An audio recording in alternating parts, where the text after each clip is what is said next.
ট্রাম্পের রেসিপ্রোকাল ট্যাক্সের কারণে যুক্তরাষ্ট্রের বাজারে বাংলাদেশি পোশাক শুল্ক গুনতে হবে আমদানি মূল্যের প্রায় অর্ধেক।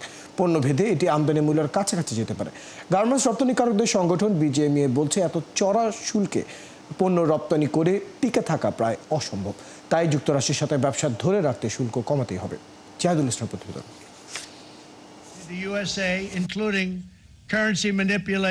গেল ৩ এপ্রিল বিশ্বের ২৪টি দেশের পণ্যের উপর সুনির্দিষ্ট রেসিপ্রোকাল ট্যাক্স বসায় ট্রাম্প প্রশাসন।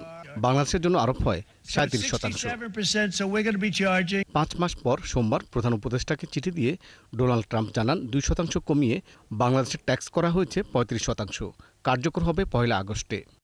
গার্মেন্টস ব্যবসায়ীরা বলছেন, পণ্যভেদে যুক্তরাষ্ট্রের বাজারে পোশাক রপ্তানিতে শুল্ক দিতে হয় ১৩ থেকে ১৬.৫%।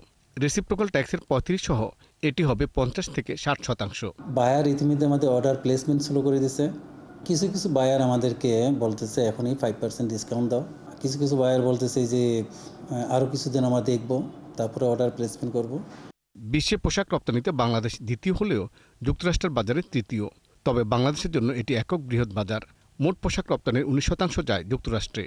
বিজিএমইএ বলছে, যুক্তরাষ্ট্রের বাজারের উপর অনেক রপ্তানিকারক নির্ভরশীল।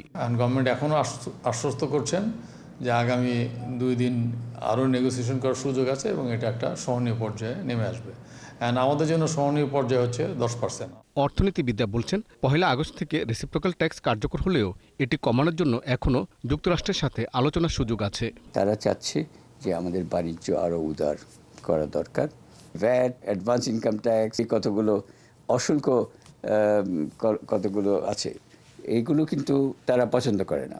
এর আগে গেল ৭ এপ্রিল যুক্তরাষ্ট্রের প্রেসিডেন্ট ডোনাল্ড ট্রাম্পকে চিঠি দিয়ে রেসিপ্রোকাল ট্যাক্স কমানোর বিষয়টি বিবেচনার অনুরোধ জানান প্রধান উপদেষ্টা doctor Mohammad Yunus. America Washington ডিসির সাথে আসলে লবিং করতে হয়, এটা চিরাচরিত নিয়ম আমেরিকায়। আমাদের এখান থেকে জাস্ট একটা চিঠি এবং আমাদের কমার্স সেক্রেটারি নেতৃত্বে ওখানে ওরা যায় এবং ইউএসটিআর এর সাথে কিন্তু ওরা বসে কথা বলে চলে আসে, উইচ ইজ নট এনাফ। যুক্তরাষ্ট্র থেকে প্রায় $2 বিলিয়ন পণ্য আমদানি করে বাংলাদেশ। এর মধ্যে বিনা শুল্কে প্রায় $1 বিলিয়ন তুলা আমদানি হলেও বাকিগুলোর ওপর পণ্যভেদে শুল্ক ৩০০%-এর মতো। জাহিদুল ইসলাম, ৭১, ঢাকা।